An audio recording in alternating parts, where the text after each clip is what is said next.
야담 이야기. 산딸기 밭에서 머슴과 기생의 하루. 조선시대 마을의 중심에는 화려한 기방이 자리하고 있었습니다. 낮에는 조용하지만 밤이 되면 등불이 환하게 켜지고 흥겨운 음악 소리와 웃음이 가득 찼습니다.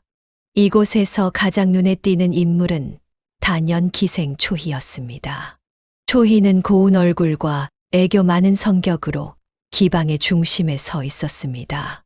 그녀는 어딜 가든 사람들의 시선을 사로잡았고 손님들은 그녀의 말 한마디에도 기쁨을 느꼈습니다. 초희야, 내가 이 술잔을 받아주니 오늘이 참으로 기쁜 날이로구나. 한 나으리가 술잔을 내밀며 칭찬을 아끼지 않았습니다. 초희는 부드러운 미소로 대답하였습니다. 나으리께서 즐거우시다면 초이는 더할 나위 없이 행복하옵니다. 그러나 아무리 화려해 보이는 기생의 삶이라도 초희에게는 고된 날들의 연속이었습니다. 그녀는 사람들 앞에서는 웃으며 애교를 부리지만 홀로 있을 때면 창밖을 바라보며 한숨을 쉬곤 했습니다. 이곳을 벗어나 자유로운 삶을 살 수 있다면 얼마나 좋을까? 그녀는 마음속으로 매일같이 소망했습니다. 어느 날 초희는 기방의 답답한 공기를 견딜 수 없어 몰래 밖으로 나섰습니다. 그녀는 마을 시장길을 걷다가 무거운 항아리를 들고 있던 머슴 강훈과 우연히 마주쳤습니다. 어이, 앞을 잘 보시지 않으셨소? 강훈이 항아리를 나르던 중 초희와 부딪히며 화를 냈습니다. 초희는 깜짝 놀라며 뒤로 물러섰습니다. 길을 막고 있는 사람이 누군데 감히 저를 나무라시오? 강훈은 항아리를 내려놓으며 그녀를 쳐다보았습니다. 내 일하던 중이었소. 당신이 조심했어야 하지 않소? 둘은 잠시 말다툼을 벌였고 그들의 첫 만남은 그렇게 험악하게 끝났습니다. 그러나 그날의 기억은 서로의 마음에 작은 흔적으로 남게 되었습니다. 며칠 뒤 초희는 다시 답답한 마음을 달래기 위해 산길을 걸었습니다. 길을 따라가니 작은 산딸기 밭이 펼쳐져 있었습니다. 초희는 그곳에서 한가로이 산딸기를 따며 기분을 풀고 있었습니다. 이런 곳에 오니 세상의 모든 걱정이 잊히는 것 같구나. 초희는 산딸기를 입에 넣으며 조용히 웃었습니다. 그때 뒤에서 익숙한 목소리가 들려왔습니다.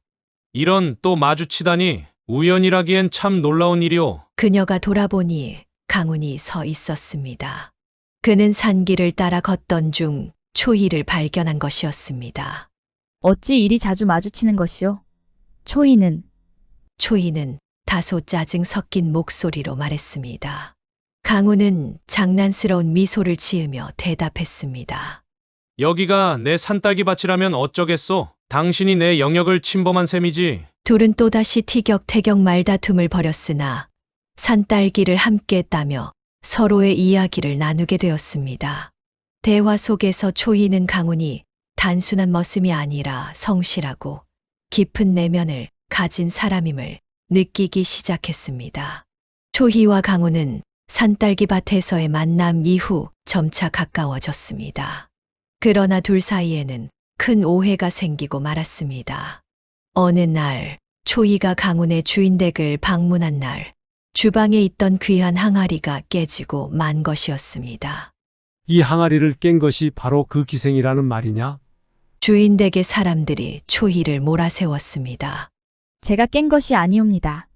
그곳에 있긴 했지만 항아리를 만지지도 않았습니다. 초희는 억울함을 호소했으나 아무도 그녀의 말을 믿지 않았습니다. 강훈조차 잠시 그녀를 의심하기 시작했습니다. 초희야, 정말 내가 하지 않았다는 것을 증명할 수 있겠소? 초희는 그의 말을 듣고 상처받은 목소리로 대답했습니다. 나리께서 저를 믿지 못하신다면 제가 더는 드릴 말씀이 없습니다. 그녀는 눈물을 흘리며 그 자리를 떠났고 둘 사이에는 깊은 갈등이 생기고 말았습니다. 항아리 사건 이후 초희는 다시 기방으로 돌아갔으나 마음은 무거웠습니다. 강훈과의 오해로 이내 그녀는 누구에게도 속마음을 털어놓지 못한 채 홀로 고통을 삼켰습니다. 그 무렵 마을의 사또는 초희를 눈여겨보고 있었습니다. 초희의 아름다움과 매력을 탐낸 사또는 그녀를 자신의 여인으로 만들겠다는 욕망에 휩싸였습니다. 초이야, 내가 이 기방에 있는 것이 안타깝구나. 내가 널 데려가 편히 살게 해주겠다. 그저 내 사람이 되기만 하면 되지 않겠느냐. 사또는 연회 자리에서 초희에게 노골적으로 말했습니다. 초희는 억지로 미소를 지으며 대답했습니다. 사또 나리의 배려에 감사드리옵니다만 초이는 아직 그러한 마음의 준비가 되어 있지 않습니다. 사또는 초희의 말에 노발대발하며 말했습니다. 내가 감히 사또의 제안을 거절하다니. 기생 주제에 내가 무엇을 믿고 그러는 것이냐? 내가 너를 이 마을에서 내쫓아버리기 전에 내 뜻을 받아들이도록 하라. 그날 이후 사또는 초희를 괴롭히기 시작했습니다. 그는 기방 주인에게 압력을 넣어 초희를 강제로 그의 집으로 데려가려 했습니다. 기방의 고된 생활과 사또의 위협에 시달리던 초희는 어느 날 기방 앞에서 상처 입은 강아지를 발견했습니다. 강아지는 추위에 떨며 길바닥에 웅크리고 있었습니다. 이 녀석 어찌 이렇게 다친 것이냐? 초희는 강아지를 품에 안고 기방으로 데려가 정성껏 보살폈습니다. 네가 나처럼 외롭고 힘들었겠구나. 이제부터 내가 널 돌봐줄 테니 걱정하지 말거라. 초희는 강아지에게 먹이를 주며 따뜻한 미소를 지었습니다. 그 무렵 강훈도 강아지를 알고 있었습니다. 강훈은 주인 댁의 일로 기방 근처를 지나던 중 초희가 강아지를 돌보고 있는 모습을 우연히 보았습니다. 초이가 이런 면이 있었다니. 강훈은 멀리서 그녀를 지켜보며 중얼거렸습니다. 강아지는 초희와 강훈의 손길을 오가며 둘을 연결하기 시작했습니다. 강훈은 강아지를 통해 초희와 다시 대화를 나누고 싶다는 생각을 품게 되었습니다. 사또는 초희를 자신의 집으로 데려가기 위해 군사를 보내 기방을 포위했습니다. 초희는 도망치려 했으나 사또의 군사들에게 붙잡혔고 강훈은 이를 우연히 목격하게 되었습니다. 사또 나리, 초이는 당신의 것이 아니옵니다. 그녀는 자유롭게 살아갈 권리가 있습니다. 강훈은 사또 앞에 나서며 초희를 지키려 했습니다. 사또는 비웃으며 말했습니다. 머슴 주제에 어디서 감히 사또의 뜻을 막으려 드는 것이냐? 너 같은 놈은 내 권력 아래에서 사라지게 만들어주마. 그 순간 강아지가 사또의 옷자락을 물고 늘어졌습니다. 사또는 옷을 잡아당기며 소리를 질렀습니다. 이런! 어디서 온 게냐? 당장 떼어내거라! 강훈은 그 틈을 타 초희를 데리고 기방에서 빠져나왔습니다. 강아지는 뒤에서 꼬리를 흔들며 따라왔습니다. 초희와 강훈은 강아지를 데리고 산길을 따라 도망쳤습니다. 그들은 산딸기밭 근처에 도착해 숨을 고르며 이야기를 나누기 시작했습니다. 초이야, 항아리 사건은 내 잘못이 아니었음을. 이제 알게 되었소. 내가 미안하오. 강훈은 진심 어린 목소리로 말하며 고개를 숙였습니다. 초희는 그의 말을 듣고 눈물이 가득 고인 눈으로 대답했습니다. 나리께서 저를 믿지 못했을 때 제 마음이 얼마나 아팠는지 아십니까? 그래도 나리께서 이렇게 말씀해 주시니 감사옵니다. 강아지가 두 사람 사이를 오가며 꼬리를 흔들었고 초희와 강훈은 웃음을 터뜨렸습니다. 이 녀석이 아니었다면 우리가 이렇게 다시 화해하지 못했을지도 모르겠습니다. 강훈은 강아지를 쓰다듬으며 말했습니다. 그러게요. 이 아이가 우리를 다시 연결해 준 것 같습니다. 초희는 강아지를 품에 안으며 대답했습니다. 초희와 강훈은 산딸기 밭에 도착해 강아지를 쓰다듬으며 잠시 숨을 돌렸습니다. 초희는 가슴 깊은 곳에 쌓인 감정을 털어놓기 시작했습니다. 나리, 제가 이곳까지 오면서 얼마나 많은 생각을 했는지 아십니까? 나리께서 믿어주시지 않았던 그날의 아픔이 아직도 잊히지 않습니다. 초이는 눈물을 글썽이며 말했다. 강훈은 그녀의 손을 조심스럽게 잡았습니다. 초이야, 나는 그날 너무 어리석었소. 내 잘못된 판단이 너를 아프게 했다니. 정말 미안하오. 이제 다시는 너를 의심하지 않겠소. 초희는 그의 손길을 느끼며 깊이 한숨을 내쉬었습니다.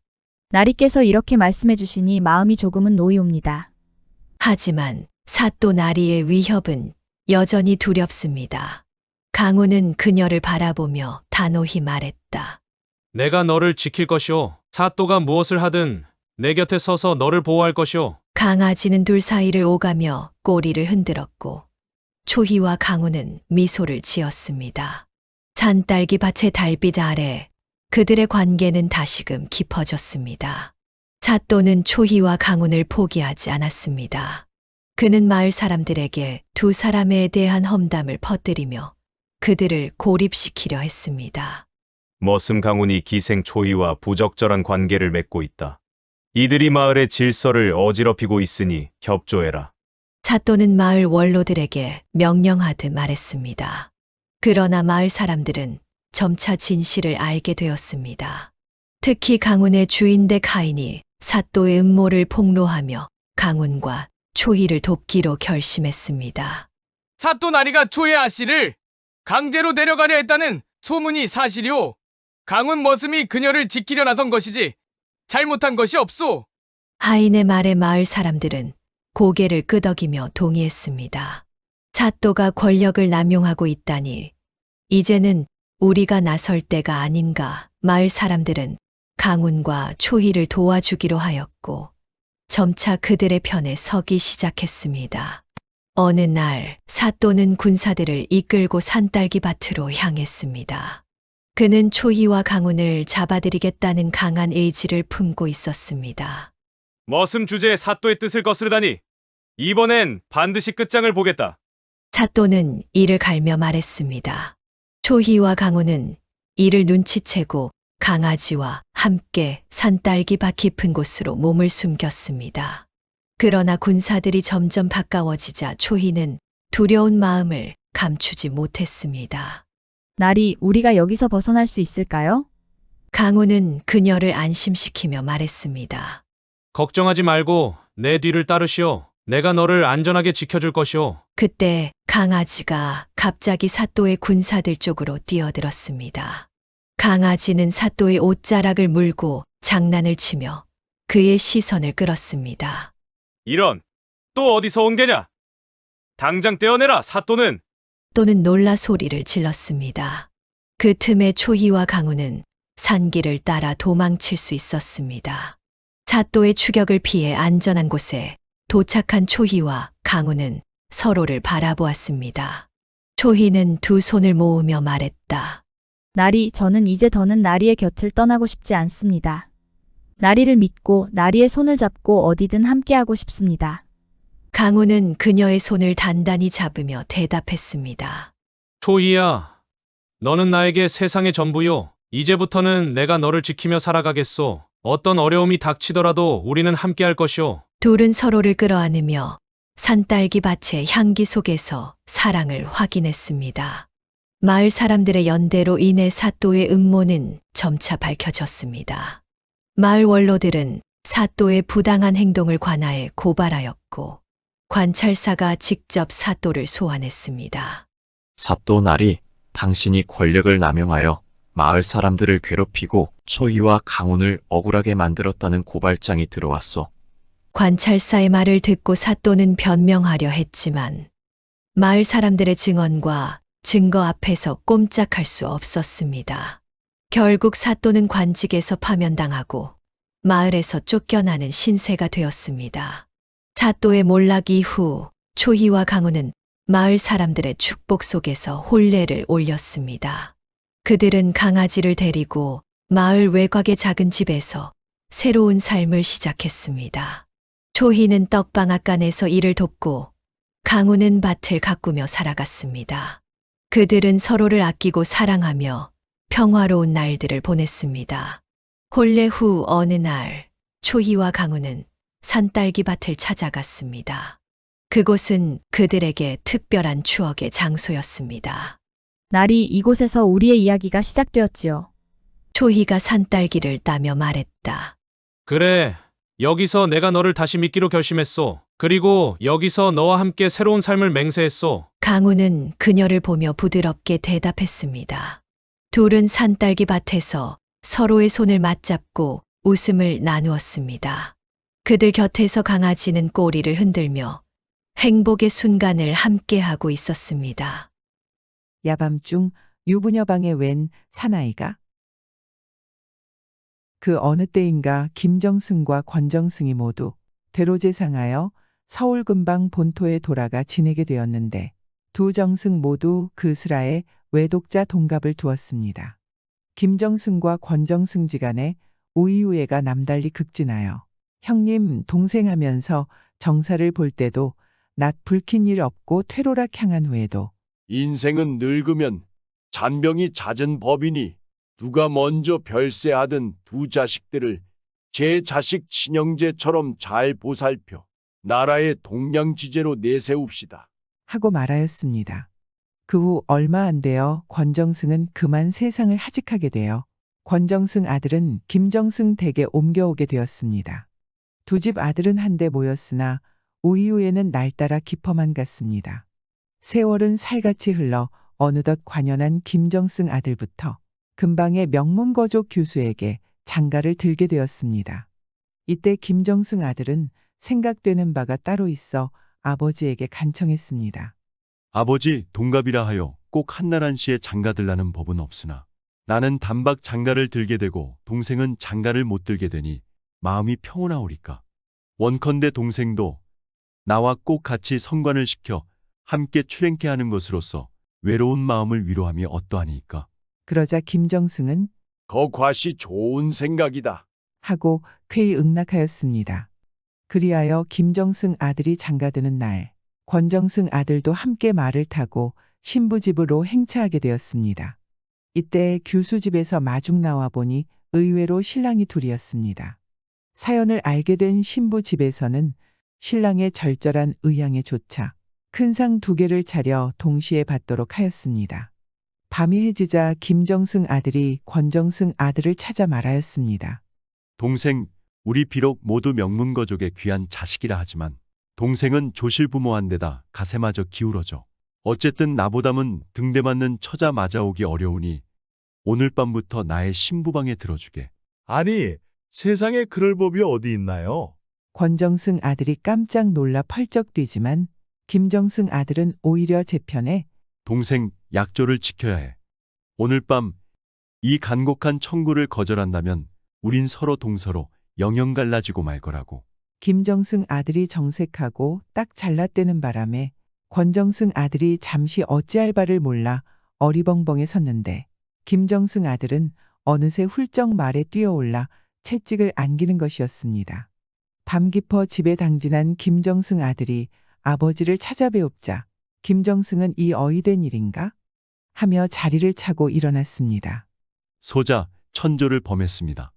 소자는 외람하게도 부모의 엄명을 거슬리고 이렇게 돌아왔습니다. 하고 돌아오게 된 자초지종을 일장설하하자 야, 거 과연 장쾌한 일을 했구나. 하며 도량 넓고 의리 깊은 아들의 처사에 찬탄을 보내는 것이었습니다.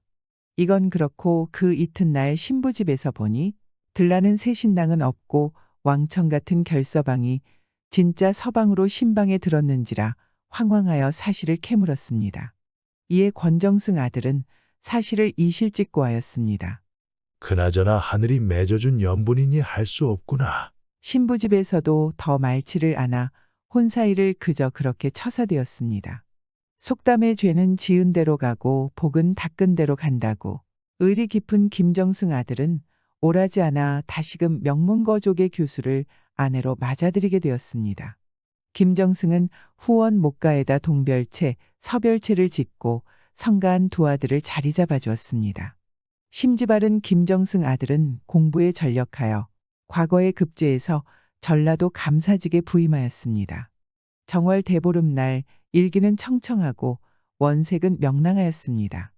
김정승 아들이 전라감사로 집 떠난 지도 2달이 잘 되어 동생은 형님 생각이 간절하였습니다.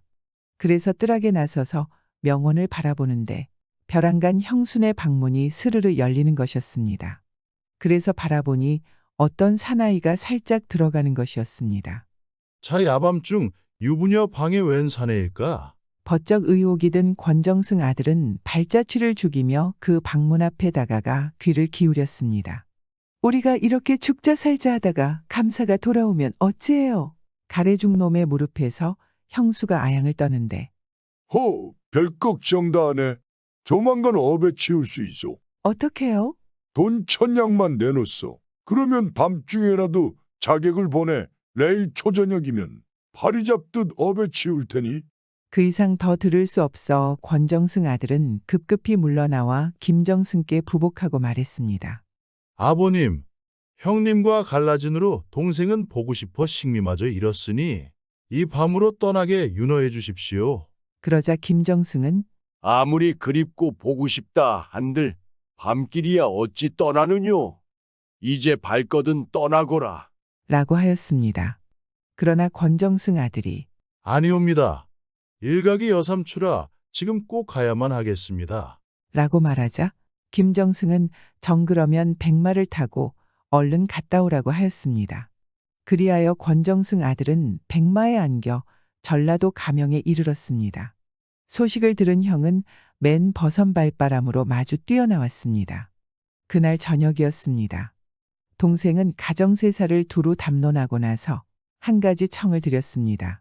형님, 실은 내 욕심이 있어서 불원천리하고 달려왔소. 그래 무슨 욕심이냐? 형님도 보다시피 내야 글 공부에 게으르고 머리까지 아둔하다 보니 늙어 죽어도 감사노릇 한번 해보겠소. 그래서 단 하룻밤만이라도 전라감사 노릇 해보고 싶어 이렇게 올라왔소. 그 말에 형은 포복대소하였습니다. 허허허. 내 머리에 털도다 별 우스운 일 다 보겠구나. 괜히 롱을 해도 분수가 있지.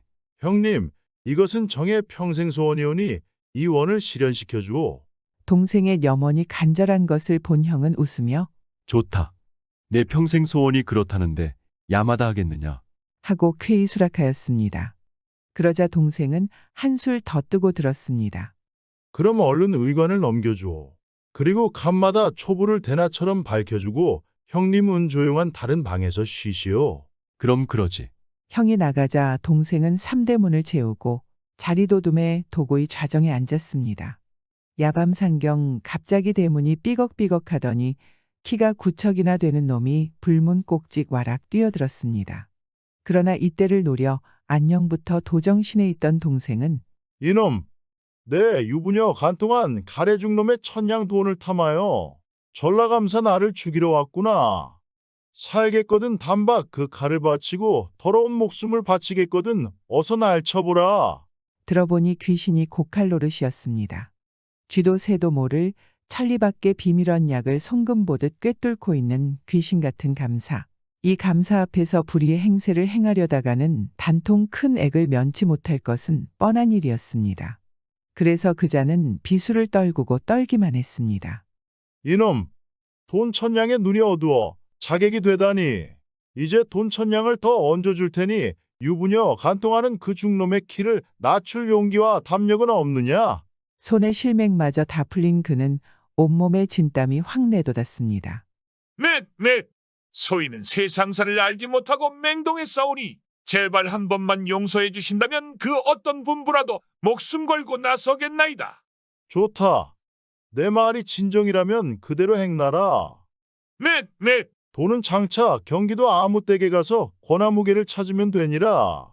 네, 황공하오이다. 동력 하늘이 환해지자 형이 일어나 나왔습니다. 동생은 웃으며 말했습니다. 거 형님 덕에 하룻밤 감사노릇 맘껏 해봤소. 인젠 평생 소원을 닦였소. 동생은 아침 조반을 치른 후 형과 작별하고 지체 없이 집으로 돌아섰습니다. 동생은 김정승에게 갔다 온 사연을 아뢰고 밤엔 형수의 방 근처의 은신에 살피었습니다. 밤이 이해지자 그 가래죽놈이 또 유령처럼 나타나 주위를 후능금 살피고는 방문을 착대고 들어가는 것이었습니다. 그런데 좀 이수하여 키가 9척이나 되는 한 사람이 비수를 번뜩이며 뒤따라 들어갔습니다. 그러자 악소리가 났습니다.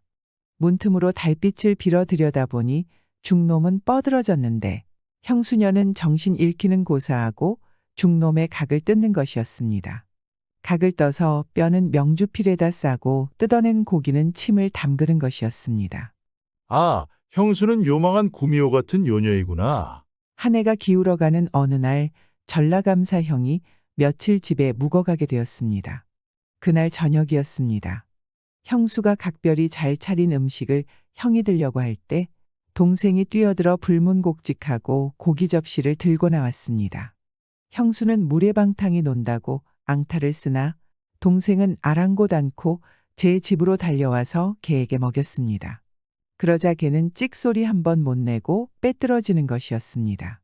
며칠 후 형의 장인 회감날 형은 형수와 같이 처가행차, 본가행차 떠나가게 되었습니다. 그들 일행이 동구 밖을 나섰을 때 동생은 급급히 형수의 방에 들어가서 명주필로 싼 뼈를 꺼내다 명주보로 더 싼 후 말에 지워가지고 뒤를 바짝 달았습니다. 그날 저녁이었습니다. 동생은 형님 앞에 명주보따리를 내놓으며 말했습니다. 형님, 미소한 예물이지만 친히 풀어봐줘. 그래서 풀어헤치니 웬 놈의 장삼과 남주 그리고 뼈가 있었습니다. 김정승 아들은 물론 처가집의 사람들이 입만 딱 벌리고 있는데 형수녀는 어느 사이 빠져나가 나무에 목을 메고 자결했습니다. 집에 돌아온 김정승 아들은 하도 괴이하여 동생을 찾아 그 연고 꼬치꼬치 캐물었습니다. 그제야 권정승 아들은 모든 일에 전우좌우 자초지종을 일장설하였습니다. 이에 크게 감복한 김정승 아들은 부친과 의논한 후 세간 절반을 뚝 떼어 동생에게 갈라주었습니다. 그리하여 두 형제는 남부럽지 않게 살아갔다 합니다. 사자성어 결의형제, 맺을결, 오를의, 형형, 아우제, 의리로서 남남끼리 형제의 관계를 맺음. 또는 그 형제. 아무리 남이라고 하지만 형제의 관계를 맺은 의리만큼은 친형제보다 더욱 두텁다고 할 수 있습니다. 사람은 혼자서 살 수 없듯이 우리는 모든 사람과의 관계 속에서 살고 있는 것입니다. 아무리 남이라도 서로 위하며 산다면 삶이 더욱더 윤택해질 수 있을 것입니다. 어느 방탕아 이기에 백주의 유부녀를 감히 희롱. 옛날 옛적 산 높고 물 맑은 어느 두메 마을 한 집에 일솜씨 잽싸고 마음씨 비단결 같은 아름다운 세각시가 있었습니다. 여자의 몸이기는 하지만 밖으로는 남편을 도와 부지런히 농사일을 거들고 안으로는 시부모를 잘 공경하며 가마모기를 틈새 없이 잘하는 그녀는 1년사 한마음한 정성으로 굳은 일 거친 일 개의치 않고 늘 얼굴에 춘풍화색을 돋구며 살았습니다. 그런데 모진 일에 부대끼던 시아버지가 바로 3년 전부터 그만 병석에 드러눕게 되었습니다. 그러자 그녀는 남달리 생각는 바가 따로 있어 비록 여염집들에서처럼 다병하신 시아버님에게 시시때때 호화롭고 즐비한 음식 대접은 못해 올릴 망정 거칠고 험한 석죽이나마 따뜻이는 대접해 올리겠다는 갸륵한 생각으로 늘 지라로에다 불을 떠놓곤 하였습니다. 이런 알뜰한 정성으로 그녀는 시집 온 지 3년 동안 화로 한 번 죽이지를 않았습니다. 이러구러 어언간 한여름도 짙어가는 어느 날, 달 밝고 별 총총한 야밤이었습니다. 그녀가 편찮아 두문불출로 몸져 누우신 시아버지와 시어머님의 중참을 이글이글한 화로부루에 올려놓고 기울서 발치잠으로 누웠을 때였습니다. 갑자기 푸시하는 소리에 살풋잠에서 화닥닥 깨쳐 일어나 보니 글쎄 화로에서 제먼지가 모닥불 연기처럼 새뽀얗게 탈해쳐 일어나고 있지 않겠는가. 이게 무슨 조화속이냐고 급히 일어나 보니 아이 참, 방금까지 돋구어 놓아 이글이글하던 화로불에 누가 물을 쳤는지 불은 죄 반반 꺼지고 한창 보글보글 끓던 국도 싸늘하게 식어가고 있지 않겠는가. 세각씨는 하도 애가 나고 어이없어 한동안 어찌할 바를 몰라 멍에 섰다가 살풋이 잠들었던 자신을 나무람할 수밖에 없었습니다. 세각씨는 다시 부엌에 불을 지펴 화로에 불을 가득 떠놓았습니다. 그런데 한밤중이 되자 또 불이 죽이는 일이 생겨 그 후부터는 불 앞에 앉아서 지켜보는데 갑자기 오줌이 급해 뒷간에 간 사이에 아닐세라 날셀력이 거의 되자 정지문이 빠끔히 열리더니 이글이글한 눈망울, 하야막진 상판에 외머리태 칭칭 따하느린 상하신에 흰옷을 곱게 받쳐 입은 미끈한 떡거미리 총각 하나가 스리살짝 들어와 화로 곁으로 왔습니다. 그는 화로불을 보자 빙그레 웃고 몇 번 푸푸 물을 내뿜어 졸지의 불을 다 꺼버리는 것이었습니다. 이를 본 세각시의 애련한 가슴에선 일천 잿내비가 마구 들였습니다. 세각시는 이런 괘씸한 총각놈을 그냥 둘 수가 없었습니다. 너는 대체 누구냐? 세각시는 홈 일어나면서 방망이를 잡아쥐었습니다. 그러자 총각은 들었는지 말았는지 아랑곳 않고 빠끔히 열린 정지문 짝으로 나갔습니다. 밖에 나간 총각은 활기를 치며 걸어가는데 달빛 별빛도 무색하게 황황 눈부시고 향기 또한 그윽했습니다. 참으로 꿈속같이 황홀하고 기이한 일이었습니다.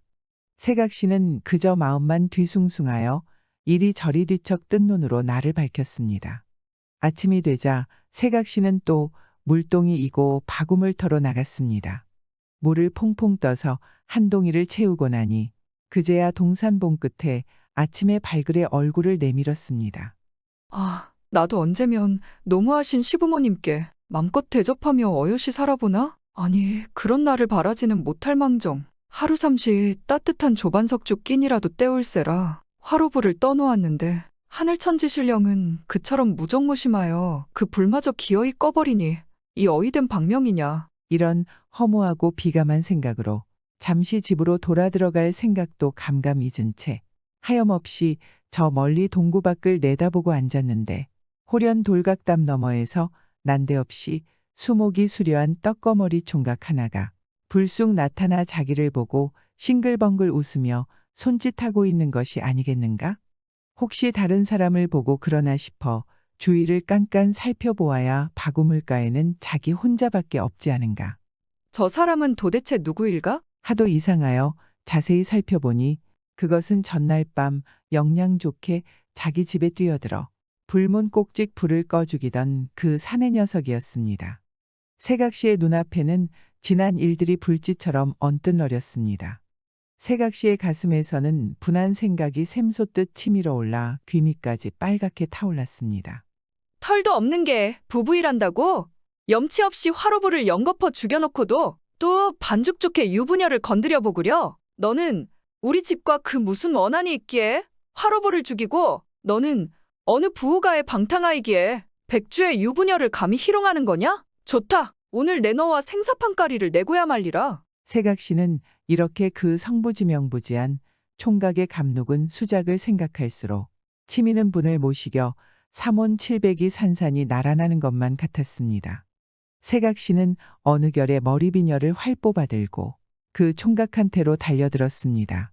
그런데 그 총각은 여전히 느물느물 웃으며 따라오라는 듯 이런 반구에 응대 없이 느질느질 잡힐 듯 말 듯 걸어가는 것이었습니다. 세각시는 그럴수록 분해서 더 악을 쓰고 총각의 뒤를 쫓았습니다. 어느덧 총각은 언덕길을 넘어 연길에 올라섰습니다. 세각시도 비지땀을 훔치며 언덕길을 넘어 연길에 올라섰습니다. 총각은 다시 연길을 내렸습니다. 세각시도 연길을 따라 내렸습니다. 아무리 명목수라도 재주를 피우다 매주 쏠 때 있다고 총각은 호련 발을 디디며 허망하게 나부러졌습니다. 바로 이때였습니다. 세각시는 비호같이 달려들어 총각의 숫구멍을 비녀로 콱 박았습니다. 그러자 총각은 죽은 듯이 너부러진 대로 있었습니다. 그래서 세각시의 등허리에서는 진땀이 빠지지 내쳤습니다. 아, 이게 뭐냐? 네, 큰일을 저질렀구나. 세각시는 얼른 비녀를 뽑아줄 심사로 다시 그 총각한테로 다가갔습니다. 그러나 총각은 비녀가 박혔든 말든 세각시의 후회막급에는 전혀 아랑곳 없이 툭툭 털고 일어나 비시시 웃고 고즈넉이 앞으로 내삐었습니다. 아니, 제 아무리 사내대장부라도 악소리 한 번 안 할 수야 없겠는데 오히려 미소까지 띄우다니? 그리하여 더더욱 맹랑하고 괘씸해난 세각시는 방금까지 오르던 측은한 생각은 구중천외로 산산이 흩어지고 복수의 요염한 불길만이 더욱 한가슴 타올랐습니다.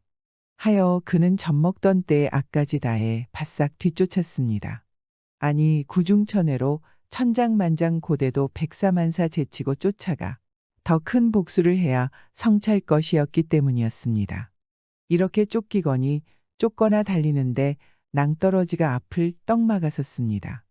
벼랑바위를 쳐다보는 세각시는 눈이 아찔해 나고 선자리는 당장 꺼져내리는 듯하였습니다. 세각시가 머뭇거리고 있는데 총각은 왜 어서 따라와 나를 때리지 않느냐 하듯 바위에 올라서서 팔다리를 너펄대었습니다. 참으로 괘씸했습니다. 오냐 이놈? 그래 내가 너를 단념하고 돌아갈상 싶으냐? 세각시는 벼랑바위를 토파올랐습니다. 어서 올라. 저놈과 생사결단을 내자. 하여 세각시는 머루덩굴 다래덩굴을 잡아지고 한 자욱 두 자욱 벼랑바위를 두라올랐습니다. 이렇게 얼마를 돌아오르니 앞에는 삼복염천에 수박 먹듯 시원스레 탁 트인 허허벌이 있고 허허벌에는 눈뿔이 시도록 환한 백화가 싱싱 피어 천태만상을 이루고 그 향기 선경에 무릉도원처럼 그윽했습니다. 아, 얘가 어디냐? 세각시는 이상야릇해 잠깐 머뭇거렸습니다. 그러나 총각은 총각대로 백화란만한 꽃밭에 접어들자 한 발 내딛고는 돌아보고 두 발 내딛고는 돌아보면서 정말이지 얄미운 수작을 부리었습니다. 이 미친놈아. 나의 소나귀에 걸리는 날이면 어디 보자. 세각시는 다시 눈에 불을 펄펄 일구며 한 발 두 발 육박해 갔습니다. 그런데 하나의 눈부시고 희한한 꽃 앞에 이르자 총각은 홀연 가뭇없이 사라지고 말았습니다. 아니, 이놈의 총각이 어디로 갔을까? 세각시가 가쁜 숨을 몰아쉬며 두루 살펴보는데 그 향기롭고 눈부신 꽃이 한들한들 웃음 짓고 있었습니다. 그런데 그 화판 한가운데 세각시의 비녀가 깊숙이 쑥 꽂혀 있었습니다. 홍, 이 천찬만육할 놈이 넘냥 좋게 잔재간 변신술로 나를 희롱하려고? 좋다. 내 본때를 톡톡히 보여줘야지. 세각시는 그 심술사납고 심지 야비한 총각을 다시 찌르려고 자기 비녀를 확 잡아당겼습니다. 그러나 비녀는 뿌리 내린 원시림인 양 끄덕도 하지 않았습니다. 세각시는 두 손으로 비녀의 한 끝을 잡아쥐고 발을 디디고 홀 잡아당겼습니다. 그런데 이게 대체 어이된 일인가? 우지직 하더니 두 팔과 두 다리 한아름 되는 인체형의 허여멀끔 탐스럽고 향기로운 뿌러지가 색은 하나 상알세라 그 채로 흙을 떠들고 고스란히 뽑혀 나왔습니다. 세각시는 하도 기이하여 한동안 멍하니 섰다가 비녀나 뽑자고 다시 잡아 빼기 시작했습니다. 그러나 그닥 깊이 박히지 않은 비녀이것만 요지부동이었습니다. 세각시는 자기 비녀를 당장 뽑을 수도 없어 할 수 없이 뿌리 그 채로 치마폭에 쌓안고 집으로 내달아왔습니다. 집에 돌아온 세각시는 쌓안고 온 물건을 내놓으며 시부모와 남편에게 전후사연을 피력했습니다. 그러자 모두 대경대회하였습니다. 그것은 다름 아닌 옹근 100년 36,500일 동안 복잡다단한 풍진 속세와 동간의 뜨개 멀리 떨어진 산 좋고 물 맑은 산간요지경 속에서 양광조로 월광성로 마음껏 받아들이고 마시며 고이 자라 풍신도 동탕한 100년 묵은 산삼이었습니다. 그리하여 늙으신 시부모를 공대하고 남편을 존경하여 각은 방에 소문난 세각시는 검은 머리 팥불이 되도록 여유작작 잘 살았다고 합니다. 그리고 또 신동이도 자기를 닮아 세상 견줄 데 없이 부모에게 효성이 지극한 오누이 쌍태를 낳아 길러 마음고생 한 곳이 모르고 백세 고이 살아갔다고 합니다. 사자성어로는 출천지효가 생각이 납니다. 하늘이 낸 효자라는 뜻을 가진 출천지효는 청나라 시대의 포송령이 쓴 중국 역사의 신기한 기담을 다룬 요제지에서 유래했습니다. 송나라의 송공이라는 효자가 살았습니다. 그는 노모의 소원이 송공이 벼슬을 하는 것이라 항상 과거 시험을 쳤으나 최종 시험에서 항상 아쉽게 떨어지게 되었습니다. 어느 해에도 과거 시험을 보고 탈락한 후 집에 당도하였는데 벼랑간 어떤 사람이 와선 시험이 있으니 응시를 하라며 재촉해 말을 타고 시험장으로 달려갔습니다. 시험장에는 어떤 남자 한 명과 시험관들이 모여 있었고 시험 문제가 하달되자 송공은 열심히 답을 적어내었습니다. 이내 제출된 답을 보고 시험관들이 감탄하며 하남의 성황당 관리직으로 송공을 보낸다고 말하자 그는 이곳이 이승이 아닌 저승이라는 것을 깨닫고 노모를 부양할 사람이 없다며 지금 갈 수가 없다고 부탁했습니다. 이 효성에 감탄한 시험관은 같이 시험을 친 다른 사람을 대신 임시로 임관시키겠다 말하며 노모가 돌아가신 후 다시 보자며 송공을 돌려보냈습니다.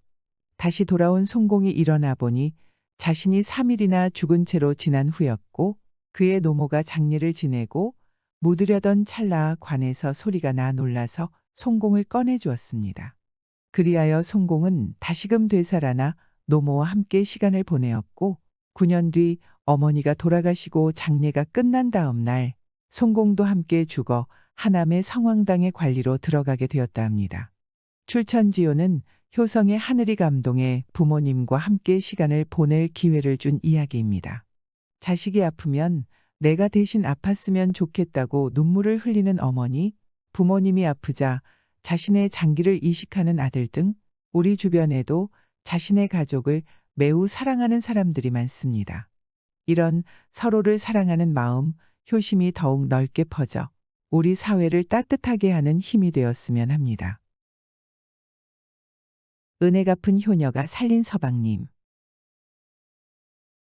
옛날 한 고을에 부녀간이 살고 있었는데 아버지가 나라에 돈 1000냥을 쓰고 갚지 못하여 나라에 잡혀가 당장 목이 떨어지게 되었습니다. 그러니 그 딸이 국처에 찾아가서 한 달만 연기해주면 1000냥을 갚겠으니 제발 아버지를 살려달라고 애걸복걸하였습니다. 내쫓으면 들어와서 빌고 내쫓으면 들어와 비는 바람에 국청에서도 그만 그 딸의 청구를 들어주었습니다. 딸은 집에 돌아오자 남장을 하고 촌촌마을로 돌아다니며 돈을 빌었습니다. 집집에 들려서 돈 1000냥이 있어야 아버지를 구하겠는데 한 냥도 좋고 한 푼도 좋으니 달라고 돈동냥을 했고 길을 가다가 과객을 만나도 아버지 살리게 돈 좀 주시오. 하며 빌었습니다. 하지만 흐르지 말라는 세월은 흘러만 가고 빌리는 돈은 생기지 않았습니다. 열흘낮 열흘밤 다리 한번 쉬어보지 못하고 발편잠 한 잠도 자지 못하며 빌고 빈 돈을 세어봐도 성냥 서푼도 안 되었습니다. 어진 사람들은 돈이 없어 돈 대신에 한숨을 주고 악한 사람들은 돈이 있어도 돈 대신에 매와 욕을 주니 나오는 것은 한숨과 눈물뿐이었습니다. 그러나 아무리 눈물이 옷을 적시고 눈물이 강을 잃어도 아버지를 구할 방도는 없었습니다. 1살도 못 되어 어머니 잃고 아버지 품에서 1천정 다 드리고 자란 몸이라 아버지 대신 제 죽어 된다면 1000번 죽고 10,000번 죽어도 원이 없겠지만 돈 1000냥 없이는 아버지 목숨 살리지 못한다니 소녀된 몸 한 푼 두 푼도 아니여 한 냥 두 냥도 아닌 1000냥 돈을 어디서 구하냐? 그렇지만 지성이면 감천이고 정성이 지극하면 도로에도 꽃이 핀다고 하였으니 딸은 아버지를 구하겠다는 오직 한 마음으로 울다가는 빌고 빌다가는 울면서 이 동리 저 동리를 찾아다녔습니다. 그러던 어느 날 날이 어둑어둑하여 한 고래등 같은 기와집에 들어서니 머리발 이 허연 노인이 네 집 자제인데 무슨 일로 찾아왔느냐? 하고 묻기에 지나가던 행객이 날이 저물어 하룻밤 묵어가자고 들렸소이다. 하니 반갑게 맞아들였습니다. 돈동냥 다니는 딸은 남장을 했는지라 저녁을 먹고는 주인장 노인과 이 말 저 말 주고받다가 그만 또 그 아버지 살릴 방도가 막연하여 저도 모르게 눈물을 떨구며 슬피 울었습니다. 노인이 그 울음소리를 들어보니 자기 가슴 속에도 눈물이 지는지라 여보게 도령은 어인일로 이렇게 슬피 우는고. 내가 알아될 일이면 그 사정 이야기나 하게. 그저 말없이 울기만 하니 내 가슴도 답답하네. 노인의 말을 들어보니 참으로 고마운 말이라 돈동냥 다니는 딸은 울다가는 말하고 말하다가는 울면서 지나온 이야기를 자초지종 다 말했습니다. 주인 영감은 이야기를 다 듣고 나더니 뜻밖에도 과연 기특한 일이로다. 내 돈 1000냥을 줄 테니 나라에 바치고 아버지를 살리게나. 라고 하였습니다. 아니, 그게 정말이옵니까? 이게 그래 꿈이나 아니옵니까? 돈독냥 떠난 딸이 코가 땅에 닿게 엎드려 절을 하고는 영감의 손을 부여잡고 대성통곡하는데 영감이 하는 말이 이 사람 울지 말게. 나한테도 자네와 같은 외동아들이 있는데 그만 풍병에 걸렸다네. 돈은 많아도 백약이 무효하고 백이원이 무방도니 제 자식도 살리지 못하는 그 돈은 해서 못하겠나? 어서 가져다. 죽게 된 자네 부친이나 구하세. 돈독냥 다니던 딸은 감지덕지하여 말 한마디 하지 못하였습니다. 주인 영감이 이튿날 아침 나귀등이 휘게 돈을 실어주어서 딸은 그 길로 나귀를 몰고 나라에 가 천냥돈을 바치고 아버지를 구하였습니다. 515나라에 잡혀가 죽을 날만 기다리던 아버지는 꿈같이 살아나 사랑하는 딸을 다시 보게 되니 기쁘기 한량없었습니다. 그런데 아무리 생각해야 그 돈 천냥이 어디서 왔는지 이상하게만 생각되었습니다. 그래서 딸을 보고 돈 천냥이 어디서 났느냐고 캐어 물었더니 그 딸이 세상에는 마음이 12폭치마처럼 너르고 비단고름처럼 고운 사람들이 있다고 하면서 자초지종을 아버지에게 말씀 올렸습니다. 딸의 말을 듣고 난 아버지는 세상에 그렇게 고마운 사람이 어디 있느냐고 하면서 두 볼의 줄 끊어진 주처럼 눈물방울을 주르르 흘렸습니다. 이때라 딸은 아버지 앞에 무릎 꿇고 말하였습니다. 아버지를 구해주신 그 은혜, 태산보다 높아 갚을 길이 없사옵니다. 머리털 뽑아 신에 삼아 올린들 그 은혜 갚으리까. 아버지, 불효 녀석은 그 집으로 시집가 하나이다. 아버지는 아무 말 없이 그저 듣고만 있었습니다. 그러니 딸이 또 말을 이었습니다. 아버지, 그 집 외동아드님이 풍병에 걸려 백약이 무효하여 한숨뿐인데 제가 시집가서 아들 노릇도 하고 며느리 노릇도 하며 그렇게 마음 꼬운 일을 고이고이 받들어 오시면 한숨과 눈물뿐이던 집에 꽃이 피지 아니하오리까. 아버지 부디 허락해 주옵소서. 아버지 들어보니 은혜를 갚으려고 풍병이 든 사람에게 시집가려는 딸의 마음 갸륵하기가 한량없는지라 오냐 천만지당한 말이로다. 하고 허락하였습니다. 이튿날 딸은 아버지한테 절을 올리고 옷단장 곱게 하고 떠나는데 딸의 모습을 보니 일원같이 환한 얼굴에 웃음은 지었으나 두 눈에 이슬이 맺혔는지라 아버지는 어서 가라고 손만 내저었습니다. 무남동녀 외딸애기 고이고이 길러내어 풍병 있는 사람한테 보내는 아버지의 마음 오죽하려만 고마운 이의 아들이 되고 며느리로 되어 그 고마운 이를 고이고이 받들어 모시겠다는 딸의 소행이 꽃같이 아름다워서 아버지는 두 볼의 눈물이 강줄기를 이루었지만 온 얼굴에는 웃음이 춘삼월꽃처럼 피어났습니다. 딸은 아버지와 이별하고 고래등 같은 그 기와지 분인을 찾아가서 절을 했습니다. 눈물 짓고 한숨 짓던 주인 영감은 갑자기 월궁의 상아 같은 색시가 찾아와서 절부터 하니 깜짝 놀라 내가 대체 귀신이냐? 사람이냐? 내 아들 풍병에 걸려 다 죽게 되었는데 꽃 같은 색시가 나비처럼 날아드니 필시 귀신이 내 아들 데리러 온 것이 분명코나. 아이고 외동아들 키웠다 이런 불행 어디 있노? 하며 대성통곡하였습니다. 아버님, 진정하시고 제 얼굴 다시 한번 보아주옵소서. 천냥돈으로 아버지를 구해주신 그 은혜 갚으려고 소녀 찾아왔나이다. 하고 처녀가 자초지종을 말하니 노인은 눈물이 그렁해서 말하였습니다. 내 말이 곱고 그 소행 또한 기특하다만 풍병든 자식 두고 곱게 기른 남의 자식 잡으로 삼아 어찌 한평생 한숨 짓고 눈물 짓게 한단 말이냐? 아서라, 내 돈 천냥 내놓은 것이 죽는 사람 구하자는 것이었지. 내 돈 내고 남의 집 고운 규수를 데려다 고생시키자 함이 아니었으니 어서 돌아가거라. 머리발이 팥뿌리같이 허연 영감이 막무가내로 집에 들어온 꽃 같은 색시를 내쫓는데 색시 또한 막무가내로 버티고 서서 나가지 않았습니다.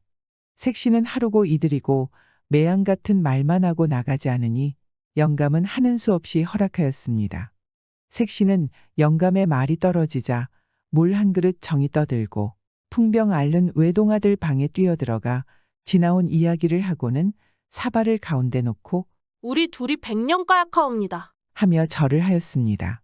이쯤 하면 남처럼 청실홍실 느리고 잔치는 하지 않았어도 부부는 된 셈인데 풍병 걸린 낭군 얼굴에 화색 하나 없이 식음을 전폐하고 말 한마디 없더니 남들 다 자는 어느 날 밤에 집을 뛰쳐나갔습니다. 그는 제 한몸 죽으면 늙으신 양친 부모도 더는 고생시키지 않고 해달 같은 남의 집 교수도 한 생을 고생시키지 않을 것이라 생각하고 깊은 산중으로 가고 또 갔습니다. 얼마를 갔는지 모르나 아침 해가 솟는데 어찌 갈증이 나느지 죽는 몸이라 해도 물이나 마시고 죽자고 물을 찾아 헤매었습니다. 한참 찾아 헤매는데 웅댕이진 곳에 바가지 같은데 물이 담겨 있었습니다. 그는 자세히 살펴볼 새도 없이 단모금에 그 물을 다 마셔버렸습니다. 그 물을 한껏 마시고 나니 온몸에 땀이 바짝 나며 잠이 막 솟아져 그 자리에 누웠습니다. 몇 날 몇 밤을 잤는지 알 수 없으나 누군가 흔들어 깨우는 바람에 눈을 뜨니 랑군님, 어서 집에 가시지요. 어서 일어나시와요. 하고 부인을 재촉을 하는데 아버지도 자, 어서 일어나거라. 마음을 잘 먹으면 칠성이 굽어본다더니 과연 옳은 말이다. 천년 묵은 두굴의 고인물 마시면 내 병이 떨어진다더니 내가 저 두굴의 고인물 마셨으니 인젠 됐구나. 내 병 떨어지고 내 고운 며느리 봤으니 이런 영화 갓도 어디 있느냐. 이야, 어서 일어나거라. 하고 좋아하였습니다. 참 별일이었습니다. 아들이 일어나 움직거려 보니 몸도 거뿐하고 풍병이 가신 듯 떨어졌었습니다. 이때 새색시 고운 웃음 짓고 절을 하니 그도 넙적 엎드려 절하며 절을 받았습니다. 그리고는 또 둘이 같이 일어나서 아버지 절 받으시오, 어머니 절 받으시오 하며 절을 했습니다. 죽게 된 아버지를 구해낸 딸의 효성 한없이 지극하고 은혜를 갚으려 죽을 병에 든 사람 찾아 시집간 그의 마음 꽃같이 아름다우니 하늘인들 어찌 무심할까? 그 후 새각시 새 신랑은 양친 부모와 아버지 모셔다 놓고 아들 딸 낳아 기르며 녹수에 뜬 원앙같이 의좋게 잘 살았다고 합니다. 위 내용의 사자성어로 반포지효가 생각이 나네요.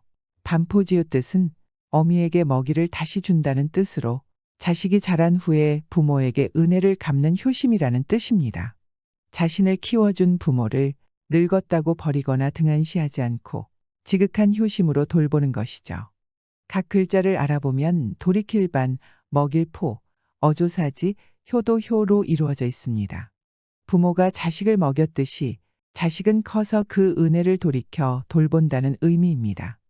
반포지효의 유래는 중국에 진나라가 있던 시절 이밀이라는 사람이 있었습니다.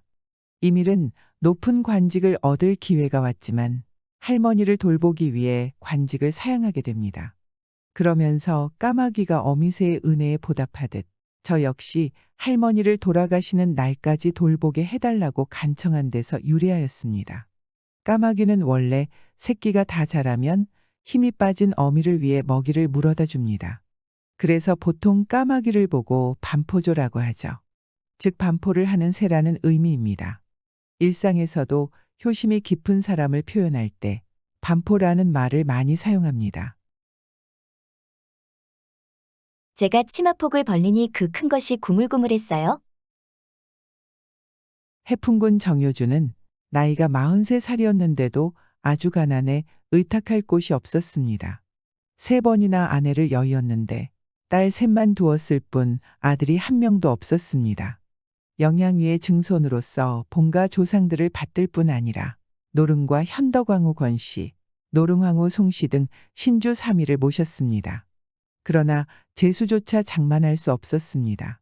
집에 있으면 근심 가득 마음이 어지러워 매일 이웃에 사는 병마절도사 이진경의 집으로 가서 노름으로 소일했습니다. 이진경은 판서 이준민의 손자인데 그때 당하관 무관으로서 날마다 해풍과 같이 노름을 한 것이었습니다. 하루는 해풍이 문득 말을 꺼냈습니다. 내가 간절히 할 말이 있는데 자네가 고지 들어주겠나? 자네와 내가 이리도 친한데 따르기 어려운 청이 어디 있겠는가? 얼른 말해보게나. 해풍이 한참 머뭇거리다가 말했습니다. 우리 집안은 여러 대 제사를 지내야 할 뿐 아니라 지존의 신의도 받들어야 한다네. 그런데 내가 호라비로 사는 데다 아들도 없으니 틀림없이 제사가 끊길 것이네. 이 어찌 기막힌 일이 아니겠는가.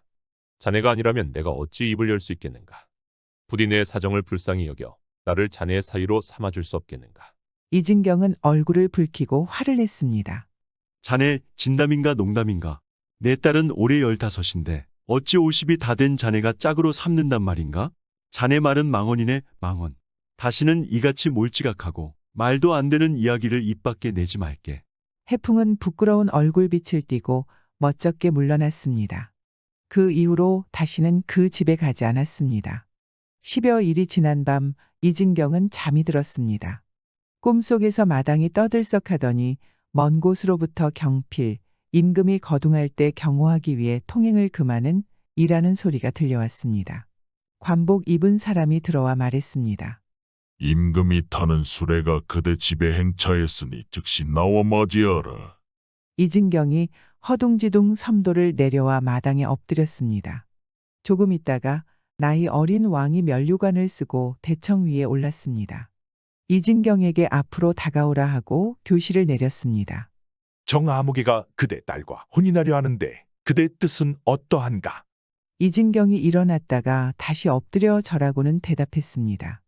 임금님께서 가르침을 내리시는데 어찌 감히 거역할 수 있겠나이까?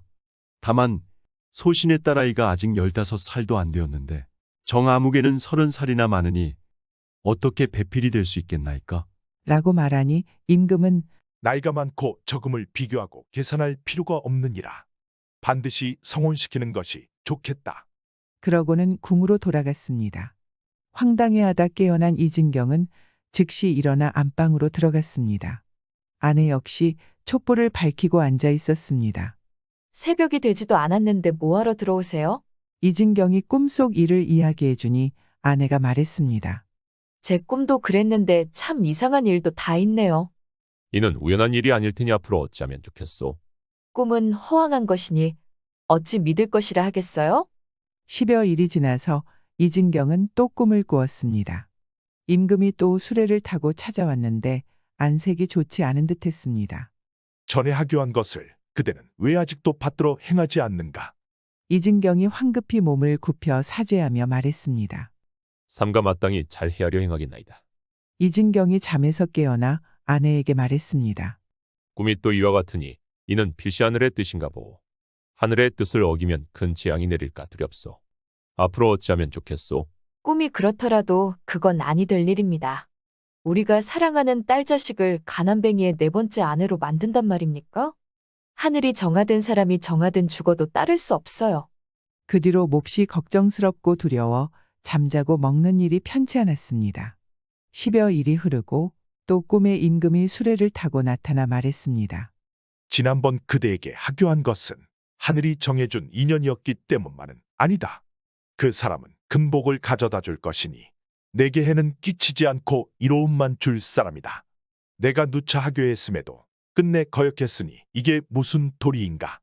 앞으로 큰 화를 내리겠노라. 이진경이 두렵고 무서워서 일어났다가 다시 엎드리며 대답했습니다. 삼가 성교를 받들겠나이다. 임금이 또 교시했습니다. 이는 내 탓이 아니다. 전적으로 내 처가 완고하여 내 명을 받들지 않은 터시니 당장 그 죄를 다스리겠노라. 그러고는 철을 잡아오라는 명을 내렸습니다. 삽시간에 형구를 크게 늘어놓고 아내를 잡아왔습니다. 임금이 죄를 따졌습니다. 너의 가장은 내 명령을 따르려 했는데도 너 혼자 어렵다며 명을 받들지 않으니 이게 무슨 도리냐. 그리고 형벌을 집행하라 명하고 4~5대 매질을 했습니다. 이진경의 아내는 두렵고 무서워서 애걸했습니다.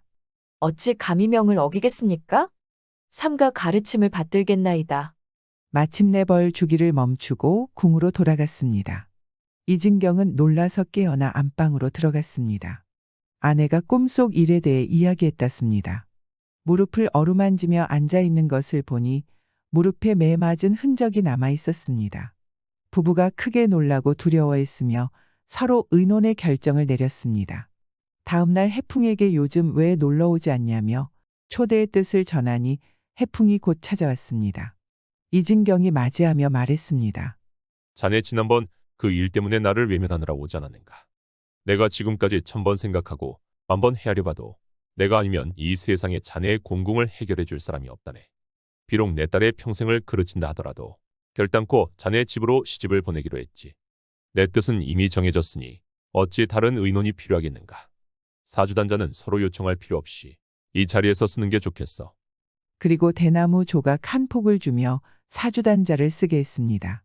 이어 앉은 자리에서 달력을 뒤적여 좋은 날을 고르고 서로 굳게 약속을 하고서 사주단자를 보냈습니다. 다음 날 아침 딸이 일어나 부모에게 말했습니다.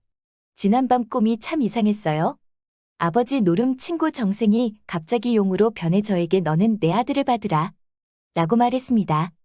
제가 치마폭을 벌려서 새끼 용 5마리를 받았는데 그것들이 치마폭에서 구물구물했지요. 주고받을 때 새끼 용 1마리를 땅에 떨어뜨렸는데 목이 부러져 죽었습니다. 참 이상도 하지요? 부모가 이야기를 듣고는 기이하게 여겼습니다. 이진경의 딸은 정시 가문으로 시집가 해마다 아이를 낳았습니다. 아들도 5을 낳았습니다. 모두 장성의 차례로 과거에 급제했습니다. 1남과 2남은 판서에 이르렀고 3남은 대사관, 4남과 5남은 옥당 벼슬을 했습니다. 맞손자도 해풍이 살아있을 때 급제했고 그 사위들 또한 급제했습니다.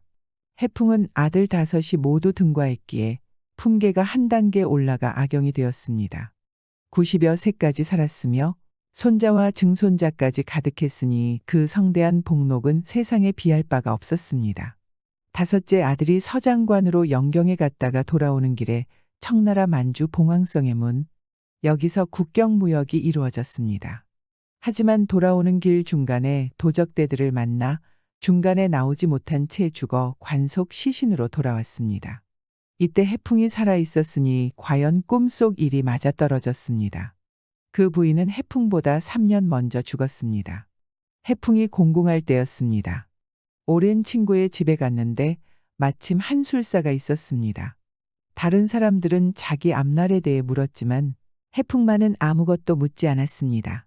주인이 저분이 관상을 보는 방법이 신이하니 물어보지요. 해도 해풍은 빈궁한 사람이 관상을 받자 무슨 이로움이 있겠나. 술사가 눈여겨 자세히 들여다보더니 말했습니다. 저분이 누구신지 모르지만 지금은 비록 절이 공궁해도 앞으로 복록은 무궁할 겁니다. 처음에 공궁했다 나중엔 형통해져 오복을 두루 갖추게 될 것입니다. 이 자리에 있는 그 누구도 저분에 미치지 못할 것입니다. 그 뒤 과연 그 말대로 된 것이었습니다. 과거 해풍이 첫 번째 장가를 갈 때였습니다. 혼인 예식을 올린 저녁 꿈에서 어떤 사람의 집으로 들어갔는데 마루 위에 차려놓은 것이 모두 혼례식을 위한 것이었습니다. 그러나 신부가 없었습니다. 깨어나 의아했는데 과연 아내를 여의었습니다. 재혼 날 밤 꿈에 또 그 집으로 갔습니다. 그 모습이 전에 꿈과 같았지만 신부가 강보에 쌓여 있었고 또 아내를 여의었습니다. 3번째 혼례식 날 저녁 또 꿈에서 그 집으로 들어갔습니다.